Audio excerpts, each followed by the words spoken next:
Öncelikli olarak herkese hayırlı Ramazanlar diliyorum. Ramazan ayında bağışıklığımızı güçlü tutmak ve orucumuzu daha rahat tutabilmek için öncelikli olarak kesinlikle sahur yapılmasını tavsiye ediyorum.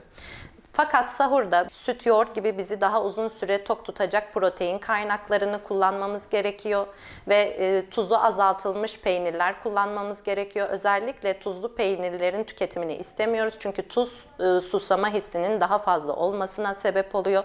Lütfen bunlara dikkat edilmesini tavsiye ediyoruz. Onun dışında aynı zamanda omega 3'ten zengin ve uzun süre tok tutacak ceviz gibi, badem gibi, fındık gibi olarak tüketilmesini tavsiye ediyoruz ve aynı zamanda lütfen miktarlarına da dikkat edilsin. Bir besin sağlıklıdır diye fazlaca da tüketmek doğru değildir. Yumurta anne sütünden sonra örnek bir proteindir ve vücut bundaki bütün proteinleri kullanır ve bizi uzun süre tok tutması açısından yumurta tüketimini tavsiye ediyoruz. Tavsiye ettiğimiz şekli haşlanmış olan şeklidir. Çünkü yağda yapılan yumurtalar, yağlı besinler de susama hissini maalesef ki arttırıyor. Zeytin gibi böyle salamura olan besinlerin de tuz miktarı yüksek olduğu için özellikle bunları suda bekletilip kullanılmasını ya da tansiyon hastalarının özellikle bunları tüketmeyip yağlı tohum olan cevizi, bademi kullanmasını tavsiye ediyoruz. İftara geçince de ılık suyu yudum yudum içerek lütfen orucunuzu açın. Birden tüketilmesi de doğru değil. Onun dışında da iftarda en önemli uygulama şudur. Bir kepçe çorba içip herkesin 10-15 dakika ara vermesini tavsiye ediyoruz. Mideden beyne tokluk sinyalleri gitsin, aynı zamanda beyin de doysun ve midede dolgunluk, baskı, hazımsızlık şikayetleri oluşmasın diye bu çok önemlidir. Çorba içip ara verdikten sonra özellikle protein kaynakları olan kırmızı ettir, beyaz et, sebze, kuru baklagil yemeklerini tavsiye ediyoruz. Fakat kırmızı eti de tüketirken lütfen özellikle kolesterol hastaları, tansiyon hastaları bunların eti tüketirken miktarına ve aynı zamanda sıklığına dikkat etmesini istiyoruz. Ve bütün yemekler için geçerlidir. Pişirirken tencere yemeği, haşlama, ızgara ya da fırında olmasını tercih ediyoruz.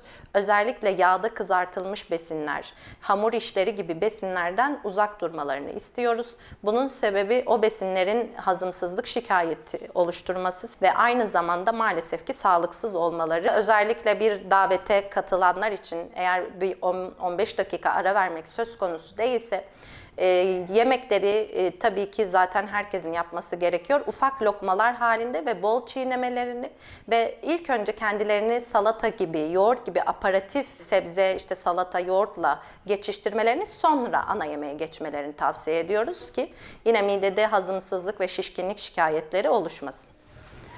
Onun dışında bol lifli olan ve bizi uzun süre tok tutacak mutlaka iftar soframızda salatalara yer vermeliyiz. Tabii ki bu salataları çeşitlendirebiliriz fakat yemeğin yanında yer aldığı için tuz ve içine yağ konulmasını tavsiye etmiyoruz. Ama doğal bir nar ekşisi, limon, sumak gibi ürünleri tabii ki salatalarına yer verebilirler.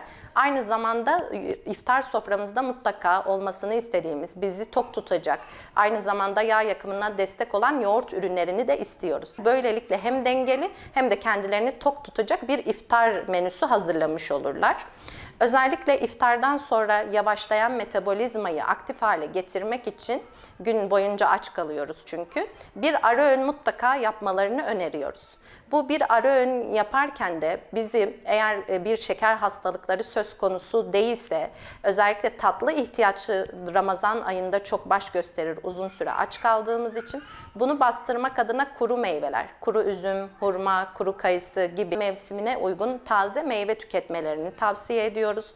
Aynı zamanda onları tok tutması açısından yanında işte birkaç badem ya da işte 2-3 tane ceviz çiğ olacak şekilde tüketebilirler. Hem onları tok tutar hem kan şekerlerinin dengelenmesini sağlar. Aynı zamanda en çok yapılan yanlış Ramazan ayında da şudur, su tüketimi çok azalır. Su tüketimi azalırsa bağırsak hareketleri yavaşlar, sindirim problemleri gerçekleşir ve aynı zamanda vücudun günlük alması gereken bir su miktarı var. Onu da almazsak vücut halsiz ve yorgun düşebilir.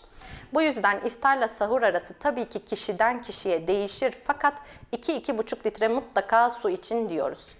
Eğer mide rahatsızlıkları ve tansiyon rahatsızlıkları yok ise, gün içinde su içemediğimiz için bazı mineraller vücudumuzda azalıyor, bir şişe maden suyu tüketmelerini tavsiye edebiliriz.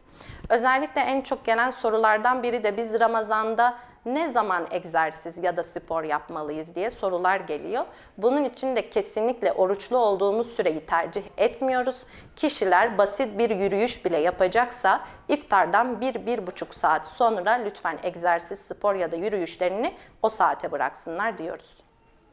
Onun dışında özellikle mide rahatsızlığı olanlar Ramazan aylarında uzun süre açlıktan ötürü daha kendilerini kötü, yorgun, halsiz hissedebiliyorlar.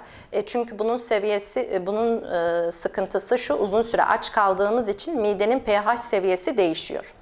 Bu hastalara da önerimiz şudur: özellikle ağrı kesicilere sarılmasınlar iftardan sonra.